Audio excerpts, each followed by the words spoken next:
6월 12일 화요일 오늘의 주요 뉴스입니다. 뉴욕 증시는 스페인 은행들에 대한 구제 금융 소식에 상승세로 시작했으나 투자자들의 관심이 그리스로 옮겨가면서 하락세로 반전했고 시간이 지날수록 3대 지수 낙폭은 더 커졌습니다. 유럽 주요 증시가 스페인의 구제 금융 신청이라는 호재에도 불구하고 보합세로 마감했습니다. 영국과 프랑스가 약보합권에 마감한 반면 독일 증시는 소폭 상승하며 거래를 마쳤습니다. 국제유가는 스페인의 위기가 이탈리아 등 인접국으로 확산될 수도 있다는 우려가 제기되면서 하락했습니다. 지난주 종가보다 1달러 40센트 내린 82달러 70센트에 장을 마감했습니다. 국제신용평가사 피치가 스페인 1, 2위 은행의 신용등급을 강등했습니다. 두 은행의 신용등급은 기존 싱글 A에서 트리플 B 플러스로 2단계 내려갔으며 등급 전망은 부정적으로 제시됐습니다. 스페인 은행권에 대한 구제금융 지원이 유럽 재정안정 메커니즘을 통해 이루어질 것으로 보입니다. 또한 이유는 스페인 개별 은행들의 구조조정 계획 등을 철저하게 감시, 감독하기로 했습니다.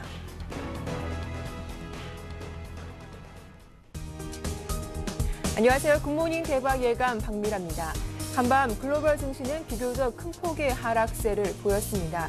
스페인의 구제금융 지원 요청이 급한 불은 끈 것으로 해석되면서 어제 국내 증시에도 강력한 상승 모멘텀이 되기도 했는데요. 밤새 스페인의 우려가 유럽 국가들로 전이되면서 스페인과 이탈리아의 국채 금리가 상승하기도 했었죠.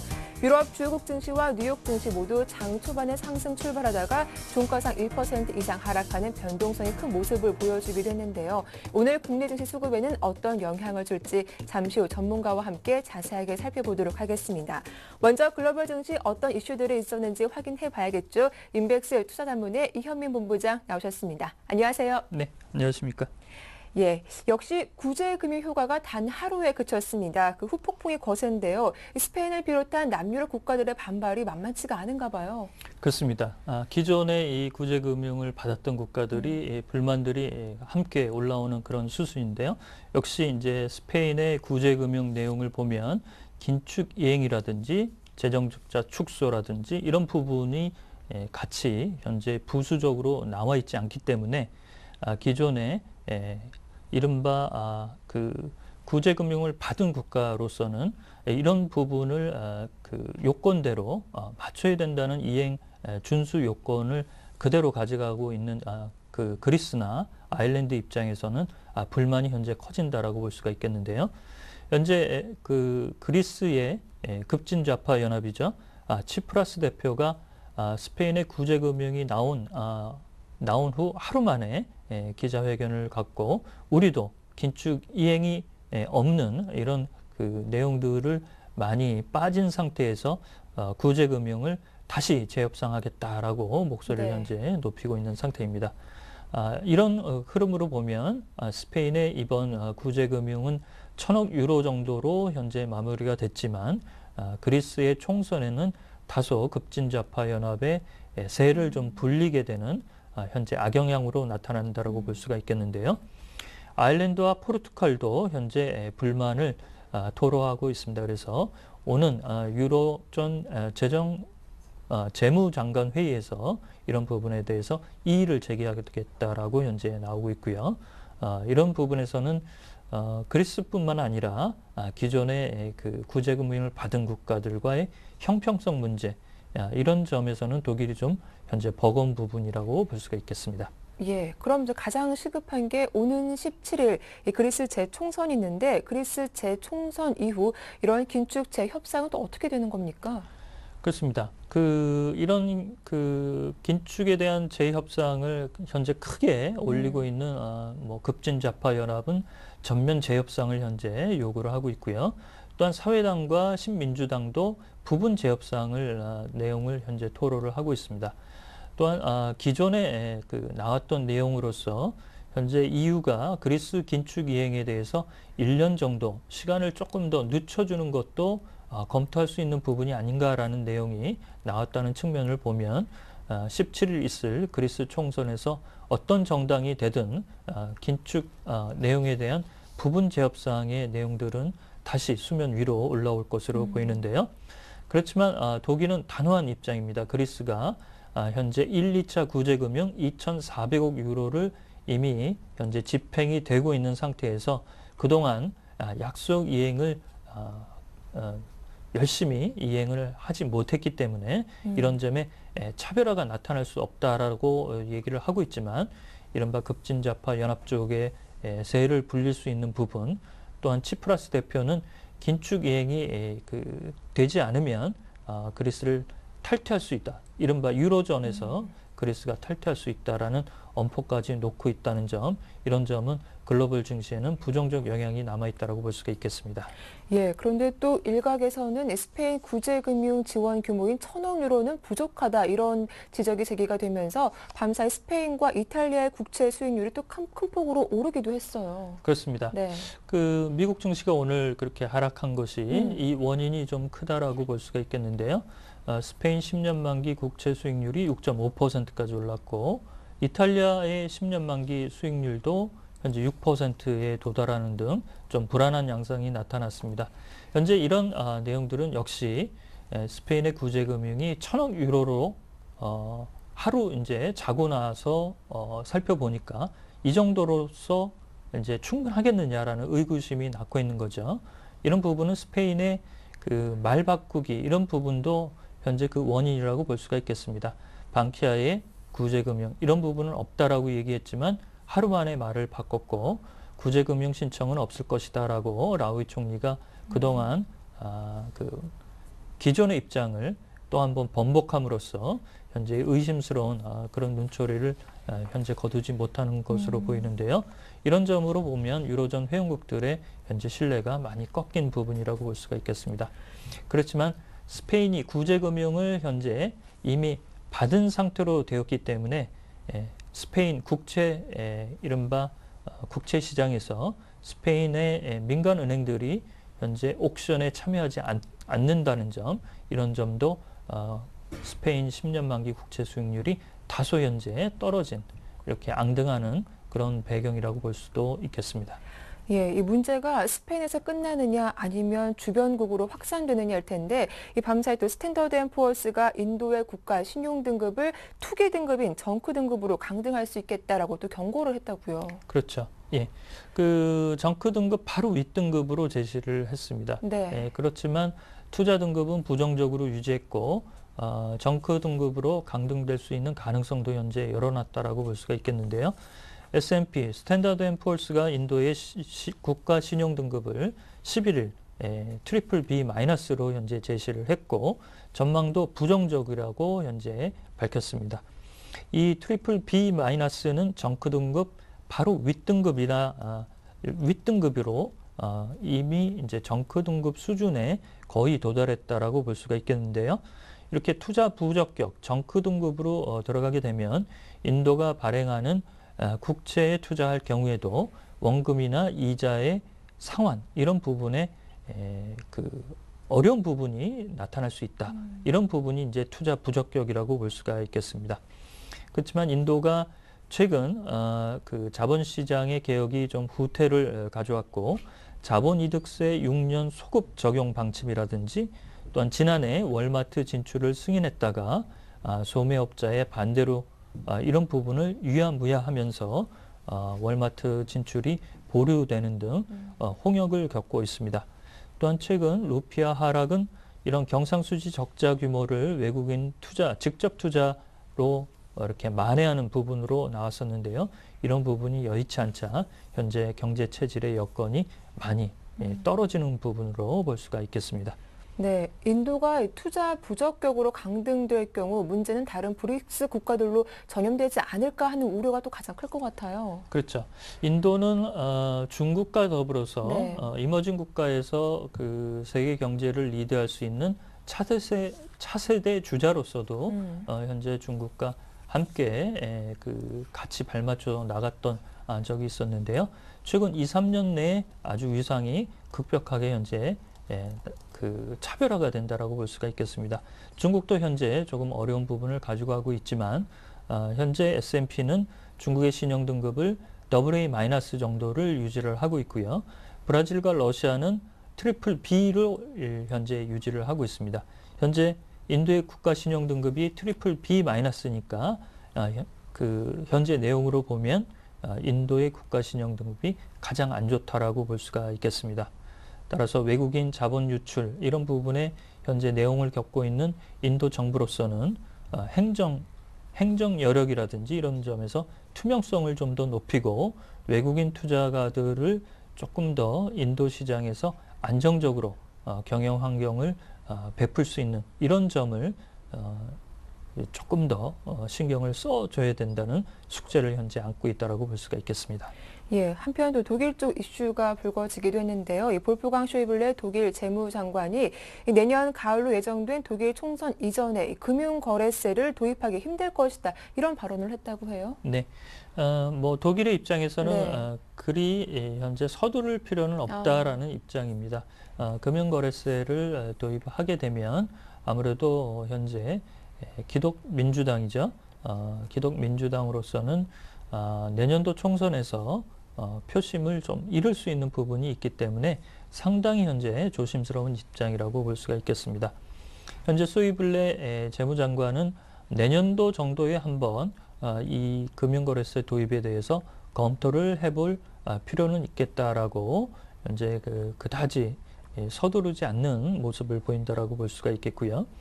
이렇게 본다면 내년 가을 2013년 메르켈 총리의 현재 임기 만료 이전에는 금융거래세 도입에 대해서는 구체적으로 현재 빠르게 검토는 하지 않을 것으로 판단을 할 수가 있겠습니다.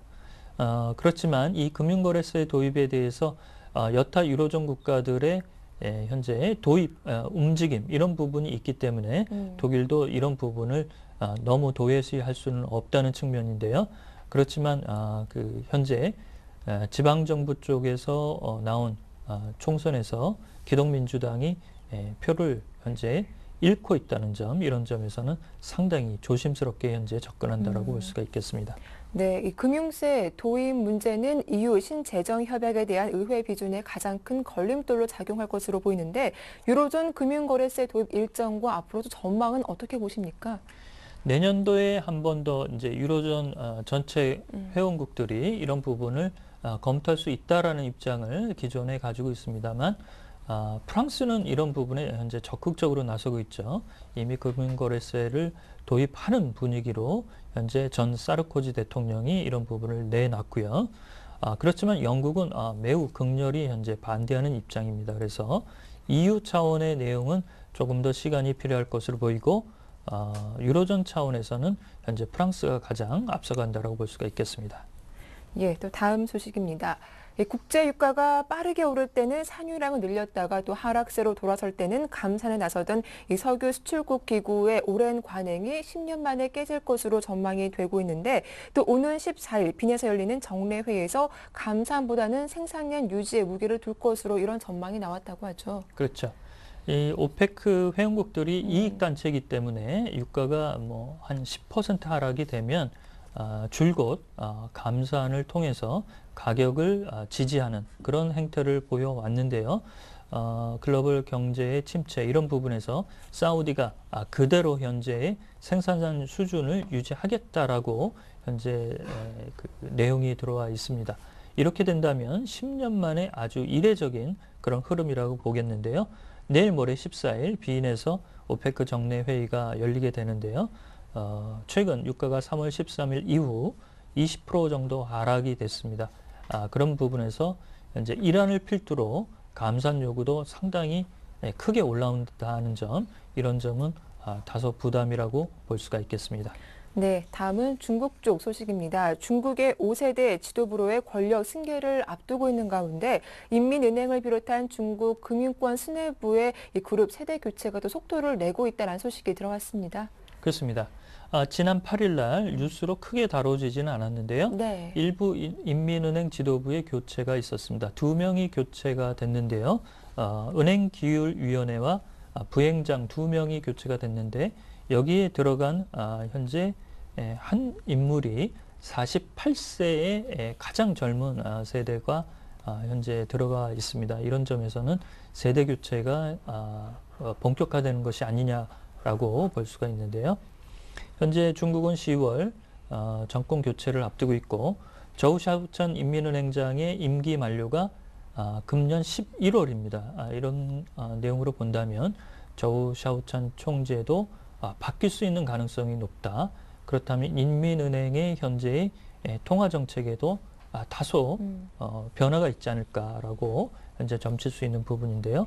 현재 후임 인물로는 장첸칭 공상은행장과 샤오강 중국은행장이 현재 물망에 오르고 있습니다. 예, 말씀 잘 들었습니다. 지금까지 인백스 투자자문의 이현민 본부장과 함께했습니다. 수고 많으셨습니다.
예, 글로벌 증시에 따른 오늘 국내 증시 영향 좀 자세하게 분석을 해보겠습니다. 두 분의 전문위원과 함께할 텐데요. 샘플러스 이상로 전문위원과 YG인베스트 심교원 대표와 함께하겠습니다. 안녕하세요. 안녕하십니까. 반갑습니다.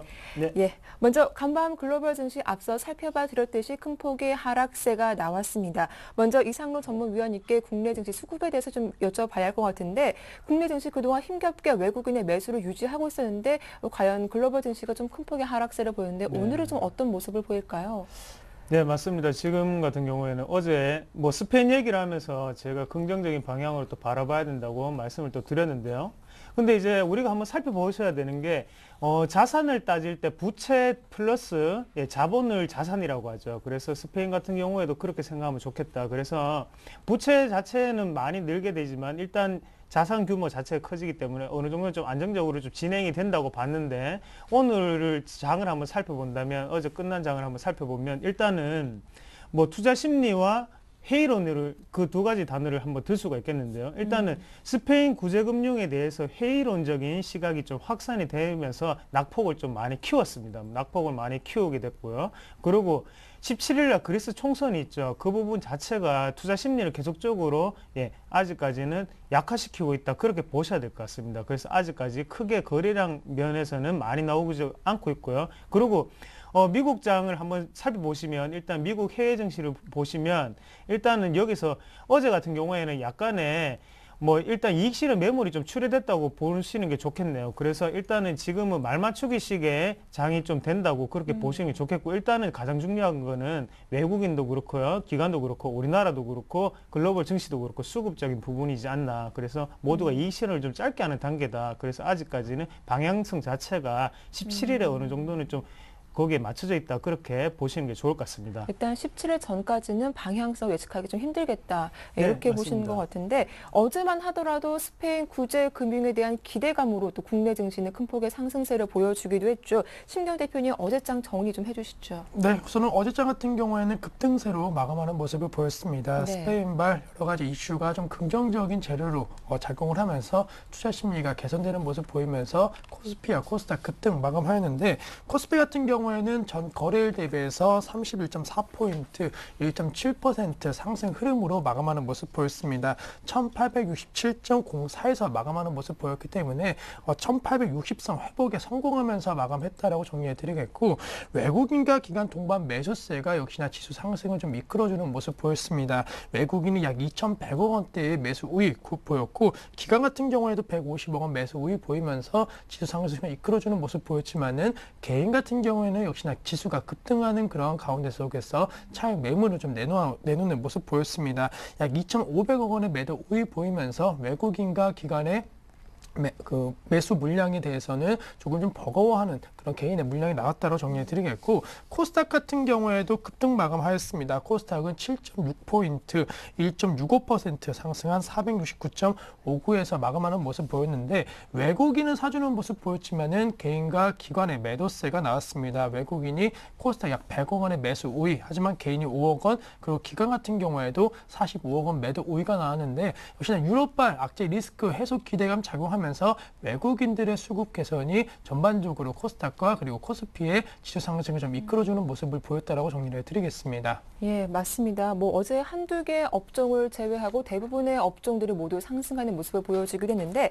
신 대표님, 그렇다면 어제자 뭐 강세 업종과 또 하락했던 업종도 한번 정리해 주시죠. 네, 우선 업종별 흐름은 좀 엇갈린 양상 속에서 마감을 하였습니다. 물론 네. 상승한 업종이 많지만은 역시나 하락한 업종도 분명히 있었다라고 정리해 드리겠고, 먼저 코스피 강세 업종 같은 경우에는 증권 업종, 그리고 화학 업종, 의료 정밀, 건설 기계 업종군의 상승 흐름이 나왔습니다. 전반적으로 지수 상승과 함께 금융주들의 상승, 그리고 중국발 모멘텀에 따른 기대감으로 중국 관련 수혜 업종군들이 비교적 선방하는 모습 보였고, 약세 업종 같은 경우에는 보험과 음식료, 통신, 전기가스 업종의 하락세가 나왔습니다. 역시나 대부분 경기 방어주적인 성격이 짙은 업종으로서 지수가 지금 급등 양상 보이면서 대부분 이러한 경기 방어주에 대해서는 투자 심리가 좀 불안한 모습 보였기 때문에, 전반적으로 경기 민감 업종 쪽으로는 어제장 분명히 상승 탄력도가 높았고, 경기 방어주 성격이 짙은 업종 쪽으로는 하락폭이 나오는 그러한 거래소 시장의 업종별 흐름을 보였다라고 정리를 해드리겠습니다.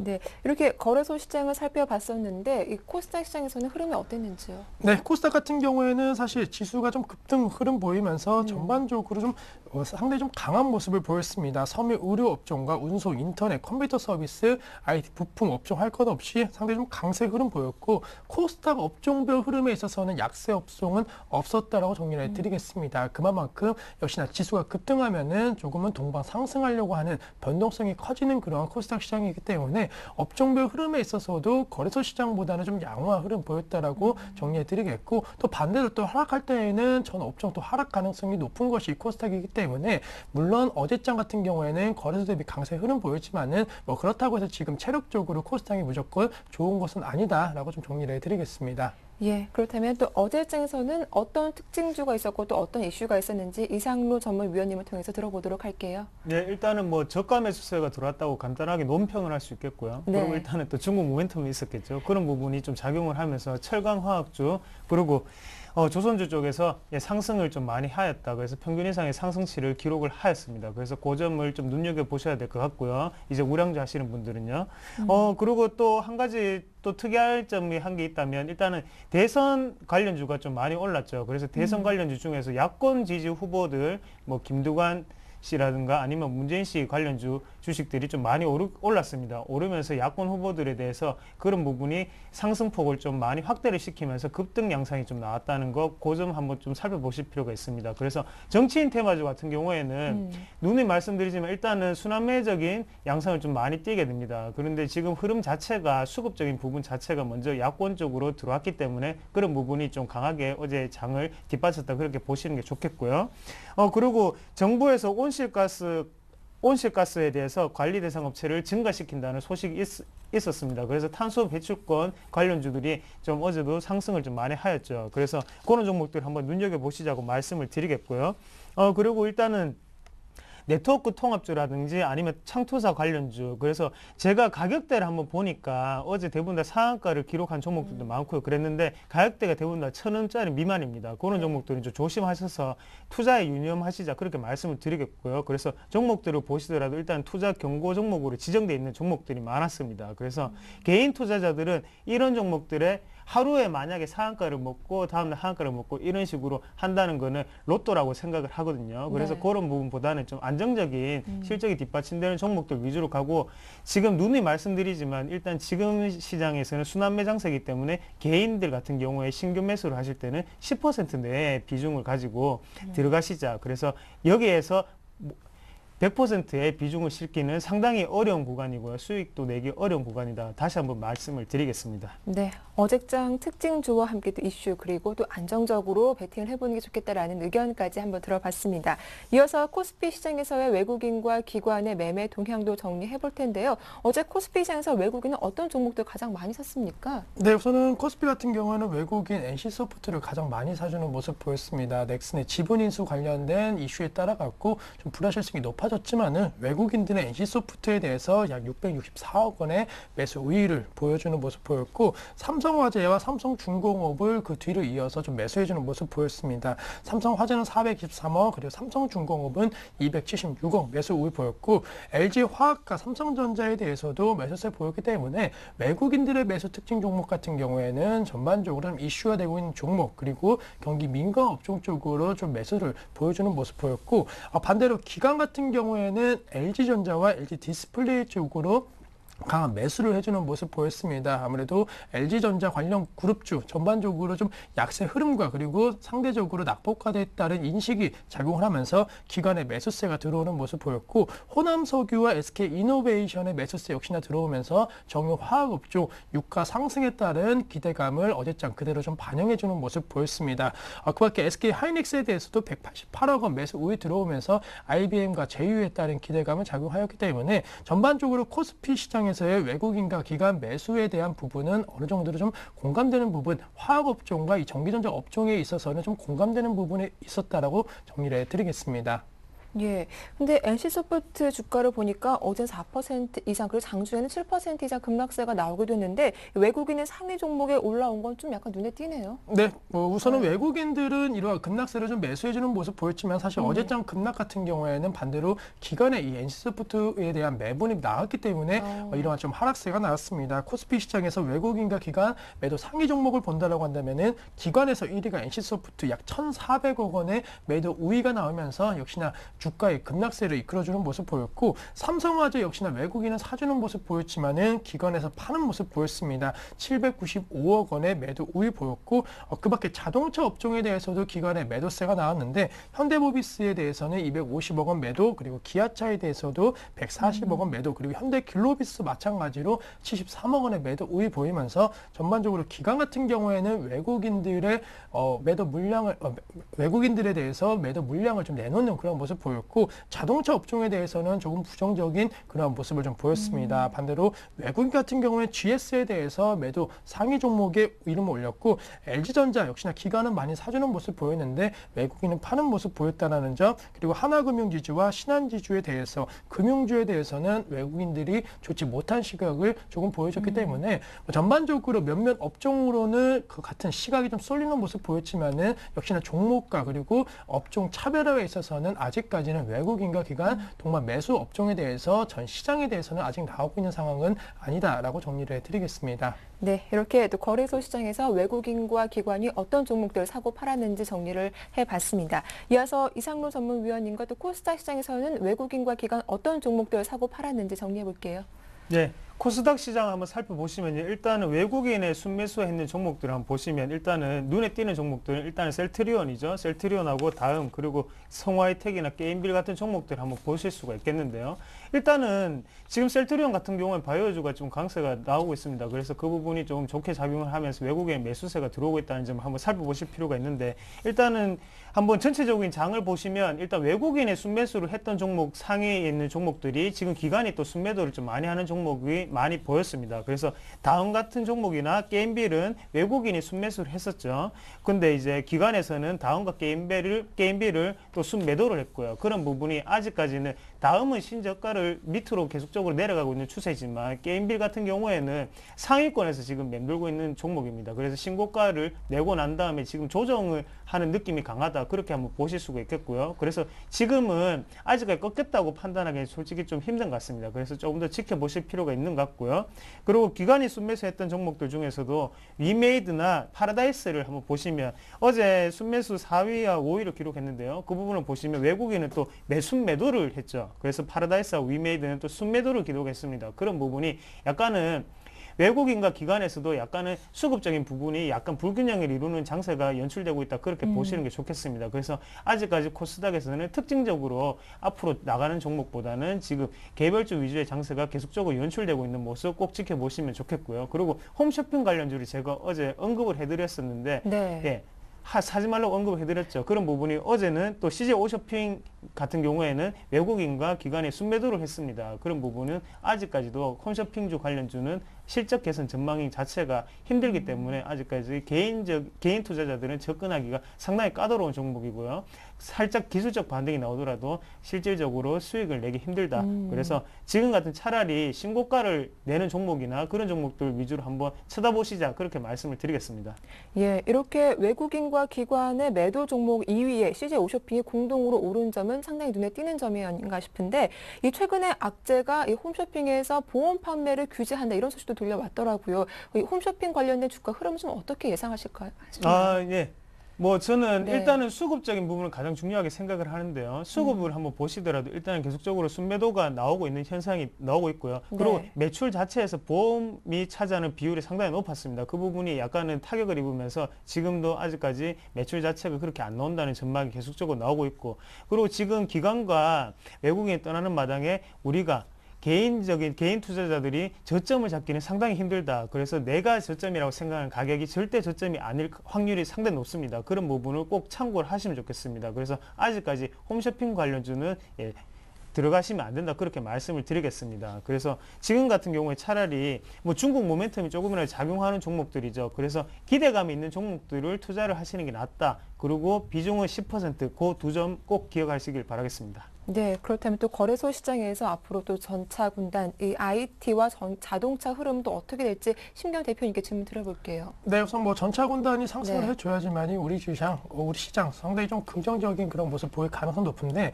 아직까지는 전차 군단의 상승 탄력이 지수 상승을 좀 이끌기에는 좀 역부족일 것으로 판단되고 있습니다. 그 이유 같은 경우에는 이제 갤럭시 S3 본격 예약 판매에 따른 기대가 물론 어제장 작용을 하였지만은 삼성전자보다는 차라리 뭐 무선 통신 관련주라든가 무선 충전 관련주라든가 이렇게 IT 부품 쪽으로 관심세가 좀 쏠리고 있고 대형주 중심으로는 크게 지금 시점 시세를 분출하지 못하고 있는 그런 상황입니다. 따라서 삼성전자 어제장 종가가 126만 8천 원 내에서 거래가 되었는데 130만 원 이상에서의 어느 정도 고평가 논란과 차익 매물 나온다라고 한다면은 단순히 이 전차 군단의 지수가 어느 정도 상승을 좀 이끌기에는 좀 역부족일 것으로 판단되고 있고 현대기아차 마찬가지로 신차 효과에 대한 기대감이 많이 줄어든 것이 사실입니다. 따라서 지금 시점 같은 경우는 낙폭화된 업종이라든가 혹은 조금은 소비자 관련 섹터로 계속적으로 접근하시는 것이 오히려 낫지 않을까라고 말씀을 드리겠습니다. 네, 의견 잘 들었습니다. 지금까지 샘플러스 이상로 전문위원과 와이즈인베스트 심기원 대표 두 분과 함께 어제장 정리와 함께 오늘장 대응 전략까지 살펴봤습니다. 두 분 모두 수고 많으셨습니다. 고맙습니다. 네, 고맙습니다.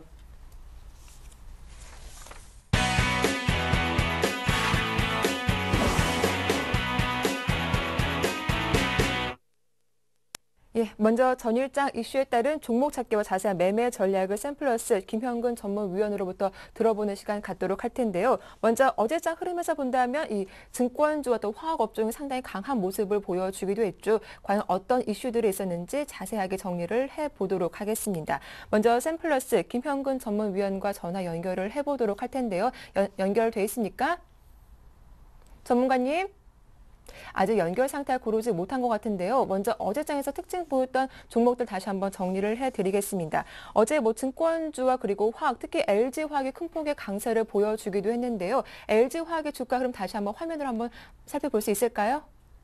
네, LG화학에 대해서 한번 말씀해 드릴 텐데 김형근 전문위원과 전화 연결됐다고 하니까 다시 한번 만나보겠습니다. 안녕하세요.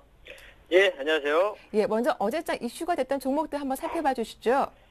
예, 이제 어제장 종목 관심 종목들을 좀 말씀을 드리면 네. 이제 최근에 이제 중국에서 이제 금리 인하 부분이 이제 어떠한 이제 화학주라든가 철강주에 좀 긍정적인 영향을 줄 것이다 이러한 좀 분석들은 우리가 좀 나오고 있는 상태인데 사실 금리 인하하고 나서 사실상 주가의 흐름은 그렇게 뭐 좀 탄력적인 모습은 나타나지 않았습니다. 강한 반등이 나타나지 않았고요. 오히려 이제 그 이후에 어제 같은 경우 조금 흐름들이 좀 강한 상승들이 좀 나타났었죠. 철강주나 화학주들. 제가 봤을 때는 이제 이 중국의 금리 인하 그리고 이제 추후에 2012년도 올해 하반기에 이제 중국의 정부의 어떤 적극적인 경기 부양책이라든가 이런 부분이 좀 예상이 되고 있습니다. 그래서 그러한 부분을 조금은 앞으로 지속적인 관심을 가질 필요가 있지 않나 생각이 들어서 LG화학 종목을 좀 보시면은 뭐 어떠한 이제 수입 수요의 획기적인 증가가 예상이 되고 있고요. 중국의 경기 부양책이 뭐 진행이 된다면 그리고 이제 어제 같은 경우 상당히 좀 눈에 띄는 부분이 화학주에 있어서 외국인들의 어떤 수급이 또 유입이 되는 부분 상당히 좀 눈에 띄었습니다. 그래서 그러한 부분을 보자면 이러한 지금 현재 바닥권을 다지고 있는 이런 화학주들에 좀 관심을 가질 시기가 아닌가 이렇게 좀 판단이 들고 있습니다. LG화학 같은 경우 다각화된 유아 사업 제품 구조라든가 설비 능력 확대 부분 이런 부분을 봤을 때 앞으로도 충분히 뭐 성장이 가능하고 좋은 기업이라는 걸 우리가 충분히 다 알고 있는 상태죠. 하지만 이제 중국의 어떤 부분이라든가 수요에 대한 부분 이런 부분으로 주가가 현재 시장의 상황이라든가 이런 부분으로 주가가 어려운 국면에 있을 때 이러한 부분들 일부 포트에서 일부 비중은 좀 이러한 종목을 좀 편입을 해놓는다면 나중에 좀 좋은 결과가 있을 것 같습니다. 그래서 LG화학 같은 경우 좀 관심을 좀 가질 필요가 있다 이렇게 좀 말씀드리고 싶습니다. 네. 그렇다면 LG화학에 대한 매수 가격은 어느 정도가 좋을까요? 예, 그 매수가 같은 경우에 편입을 하고자 한다면 사실 네. 이제 오늘 해외 시장 좀 하락 부분으로 인해서 종목들이 다 좀 하락 출발하게 될 겁니다. 그래서 이제 좀 적극적인 어떤 매수보다는 일부는 좀 시가에서부터 편입을 해도 무방하다고 생각을 합니다. 조금은 중장기 관점에서 접근하는 종목들이기 때문에 일부는 좀 시가에서 좀 편입을 해도 된다고 생각을 하고요. 일부 시가에서 좀 편입한 이후에 매수가는 이제 제시해드린 대로 28만 5천 원, 뭐 28만 8천 원 이렇게 제시해드렸지만 딱 그 매수가 뭐 이런 부분보다는 오히려 더 하락 출발할 가능성이 있습니다. 그래서 그러한 시가에서 일부 편입을 하고 추후에 장 이후까지 좀 지켜보면서 주가가 좀 회복되는 이러한 여부를 좀 확인하면서 조금씩 천천히 일부 비중만 오늘은 그러니까 매수하고자 하는 비중의 전체를 다 편입한다기보다는 일부 비중을 좀 편입을 하고 추후에 또 다시 흐름을 보면서 조금씩 모아가는 전략이 좋을 것 같습니다. 목표가는 32만 5천 원 단기적으로 손절가는 26만 원 이렇게 제시를 좀 해드리도록 하겠습니다.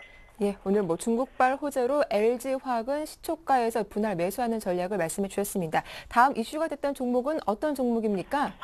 예, 그리고 이제 우리가 이제 어제 시장이라는 게 참 그렇습니다. 스페인의 어떤 구제금융 이런 부분으로 어제 이제 우리 시장 상당히 상승을 했었고 네. 오늘 같은 경우 또 해외 시장 같은 경우는 그 부분이 사실상 어떻게 정말 효과가 있을 것이냐 이러한 또 의구심이 들면서 주가가 또 그대로 반납이 된 경우 그러한 흐름인데요. 근데 이러한 부분을 좀 길게 보자면 서서히 이제 유로존의 어떤 사태가 점점 해결해 나가는 그런 노력이 나타나고 있다 이렇게 좀 보고 있습니다. 그래서 스페인의 뭐 구제 금융 실행 이 부분은 하나의 어떤 불확실성 해소로 좀 해석을 할 수 있고 또 유로존 사태의 어떤 해결 노력이라든가 이런 부분 봤을 때 가장 경기 민감주라고 할 수 있는 조선주라든가 이런 화학주 아까도 말씀드린 LG화학도 마찬가지죠.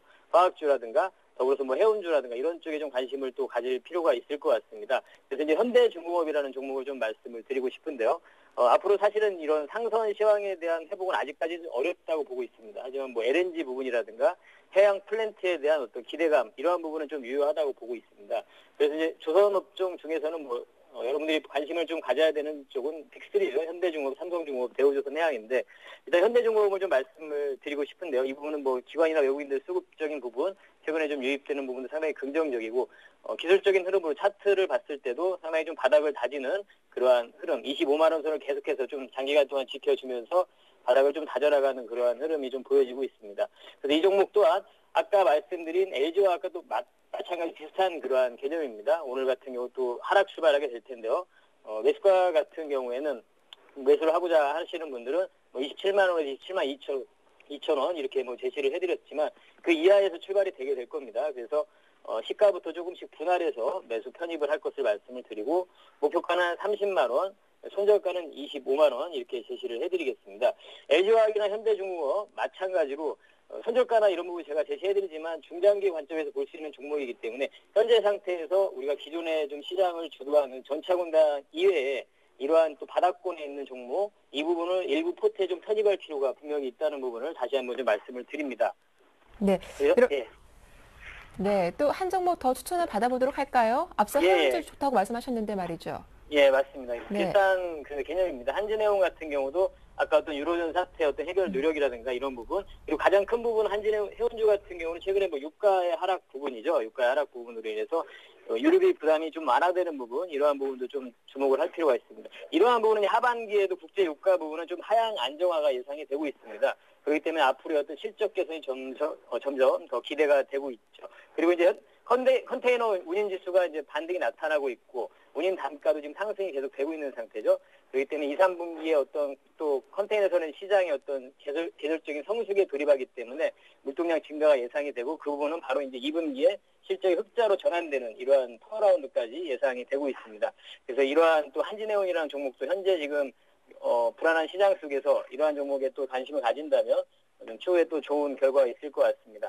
매수가를 제시를 해드리면 지금 CGN은 아마 13,500원, 13,700원 이렇게 나갈 텐데요. 마찬가지입니다. 오늘 또 제가 이 원고를 드릴 때가 어제 해외 시장이 일어나기 전이었기 때문에 좀 하락한 이유이기 때문에 오늘 아마 종목들이 더 하락 출발하게 될 겁니다. 그래서 오히려 더 좋은, 더 싼 가격에 살 수 있을 거라 생각이 들고요. 시가부터 해서 조금 분할해서 편입을 하시기 바라겠고, 목표가는 짧게 좀 15,000원 잡아드리고요. 손절가는 12,500원 이렇게 좀 짧게 좀 잡아드리도록 하겠습니다. 네, 오늘도 LG화학과 또 현대중공업, 한진해운에 대한 의견 잘 들었습니다. 도움 말씀 고맙습니다. 네, 감사합니다. 지금까지 샘플러스 김형근 전문위원과 함께했습니다.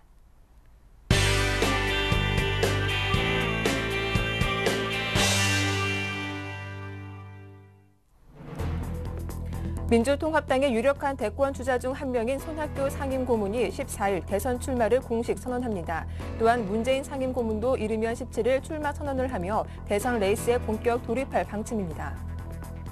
국제원자력기구는 고리 1호기가 안전에 문제가 없다는 결론을 내렸습니다. 하지만 주민들과 반핵단체는 고리 1호기 안전점검을 신뢰할 수 없다며 반발하고 있습니다. 운전면허 시험 감소하로 지난해 6월 이후 운전면허를 취득한 사람은 이전 같은 기간에 비해 60% 늘어난 반면 교통사고 발생률은 크게 줄어든 것으로 조사됐습니다. 세제 혜택 때문에 서민들의 재테크 수단으로 인기를 모았던 장기주택 마련 저축, 이른바 장마저축이 오는 연말을 기점으로 더 이상 비과세 혜택을 받지 못하게 될 것으로 전망됩니다. 네, 이슈 오늘 순서는 서울경제신문 증권부의 김종선 기자와 함께하겠습니다. 안녕하세요. 안녕하세요. 네, 민주통합당 손학규 상임고문이 오는 14일 대선 출마를 공식 선언하기로 했는데요. 야권, 대권 주자들의 경쟁 열기가 점점 달아오르고 있네요. 네, 그렇습니다. 손학규 민주통합당 상임고문은 14일 오전 광화문 광장 세종대왕 동상 앞에서 기자회견을 갖고 대선 출마 선언과 함께 본격적인 대선 행보에 착수하기로 했습니다. 그는 이미 여의도의 경선 캠프로 사용할 사무실까지 마련하는 등 경선 준비를 마친 상태인데요. 이달 하순에는 출판 기념회도 열기로 했습니다. 또 민주통합당 전당대회에서 이해찬 후보가 당대표로 당선되면 든든한 지원군을 얻은 문재인 상임고문도 이르면 17일 출마 선언을 하며 대선 레이스에 본격 돌입할 방침입니다. 문재인 상임고문은 트위터를 통해 수렴한 정책과 비전을 선언문에 넣는 등 소통을 강조하고 노무현 전 대통령을 뛰어넘는 주자라는 점을 부각하는 데 주력할 것으로 알려졌습니다. 김두관 경남지사도 10일 창원에서 저서 아래에서부터 출판 기념회를 갖는 것을 계기로 대선 출마 행보에 박차를 가할 것으로 관측됩니다. 김 지사는 그동안 진행해온 경남 도정을 정리한 뒤 7월 중순께 지사직 사퇴와 함께 대선 출마를 공식 선언한다는 방침으로 전해졌지만 일정을 다소 앞당길 가능성도 있는 것으로 알려졌습니다. 그 외에도 야권에서는 유일하게 영남 3선인 조경태 의원이 이날 어제 대선 출마를 공식 선언하면서 대권 레이스에 불을 지폈는데요. 정세균 상임고문도 이달 대선 출마를 공식 선언할 방침이며 김영환 의원도 출마 시기를 저울질하고 있는 것으로 전해졌습니다. 박영선, 김부겸, 이인영 전 최고위원 등도 당 대권 분리, 당헌, 당규 개정 시 출마를 검토하는 것으로 알려졌습니다. 네, 국제원자력기구가 고리 1호기의 발전 설비가 양호하다는 결론을 내렸군요. 안전에 문제가 없다는 얘기인데 주민들은 안전점검 결과를 신뢰할 수 없다는 입장이라고요. 네, IAEA 전문가 안전점검단은 어제 오후 부산 기장군 장안읍 고리원전 대강당에서 고리원전 1호기 안전점검 결과를 발표했는데요. 점검단은 지난 2월 9일 발생된 정전 사고의 원인이 비상 디젤 발전기를 포함한 발전소 설비 상태가 양호하다는 것을 확인했다고 전했습니다. 원자력 시설 안전국 과장인 미로슬라브 리파르시를 단장으로 7개국 8명으로 구성된 IAEA 점검단은 지난 2월 9일 고리 1호기 전전 사고와 관련해 조직, 행정 및 안전문화, 운전, 정비, 운전 경험 등 4개 분야에 대해 지난 4일부터 8일간 안전 점검을 벌였는데요. 점검단은 고리 1호기 비상 디젤 발전기를 포함한 발전소 설비 상태가 양호한 것으로 확인했으며 고리 1호기 정전사고 은폐 사건이 발생한 원인은 안전문화의 결여와 발전소 간부의 리더십 부족 등을 지적해 이와 관련한 개선 권고사항을 함께 제시했습니다. 한편 고리 원전 인근에 위치한 기장군 장안읍과 울주군 서생면 주민들은 IAEA 조사단의 안전점검 결과를 신뢰할 수 없다며 고리 1호기 폐쇄를 여전히 요구하고 있는 상황입니다. 네, 지난해 6월 10일 운전면허 시험 과정을 간소화한 지 1년이 지났죠. 운전면허 취득자는 대폭 늘어난 반면 신규 취득자의 교통사고 발생률은 크게 줄었다고 하죠. 네, 그렇습니다. 행정안전부와 경찰청에 따르면 제도 시행 이후 올해 5월까지 운전면허 신규 취득자는 약 132만 명으로 지난해 같은 기간보다 59% 정도 증가했습니다. 반면 운전면허 신규 취득자는 1만 명당 교통사고 건수는 운전면허 간소화 이후 36.9건으로 간소화 시행 이전 3년간 58.2건에 비해 36.6%나 줄었습니다. 시험 항목이 줄어 운전면허 취득이 쉬워지면 미숙한 운전자가 양산돼 교통사고가 높아질 것이라는 우려가 있었지만 오히려 도로 연수 등으로 적응 훈련이 강화된 데 따른 것이라는 분석입니다. 해안부 관계자는 실제 운전에 큰 도움이 되지 않으면서 까다롭기만 했던 S자, T자 등이 장내 코스 시험에서 폐지되고 응시자가 도로주행 시험에 집중하게 되면서 운전 능력이 향상됐기 때문인 것으로 보인다고 설명했습니다. 네, 마지막 소식입니다. 장기 주택 마련 저축은 세제 혜택 때문에 서민들의 재테크 수단으로 인기를 모아왔는데요. 오늘 연말을 기점으로 더 이상 비과세 혜택을 받지 못하게 됐다고 하죠. 네, 그렇습니다. 조세특례 제한법은 장기 주택 마련 저축에 대한 비과세 기간을 올해까지로 못 받고 있는데요. 기획재정부가 일몰 시한을 더 이상 연장하지 않는 방안을 검토하고 있기 때문입니다. 재정부 한 관계자는 장마저축에 대한 비과세 일몰 연장 여부에 대해 금융위원회로부터 건의를 받았지만 우리 쪽에서는 반대 입장을 밝혔다며 아직 확정된 것은 아니지만 현재로서는 입장 변화가 없다고 전했습니다. 장기마련 저축이란 만 18세 이상 무주택자나 1가구 1주택자가 주택 구입용 목돈을 모을 수 있도록 개발된 금융상품인데요. 이 상품 가입자는 7년 이상 원금, 이자 인출 없이 매 분기별로 300만 원 이하씩 저축하면 비과세 혜택을 받아왔습니다. 네. 이슈앤이슈 지금까지 서울경제신문 증권부의 김종선 기자와 함께했습니다. 오늘 말씀 고맙습니다. 고맙습니다. 네, 굿모닝 대박 예감 1부 순서는 여기서 마치겠습니다. 저희는 잠시 후 2부로 다시 돌아올게요. 고맙습니다.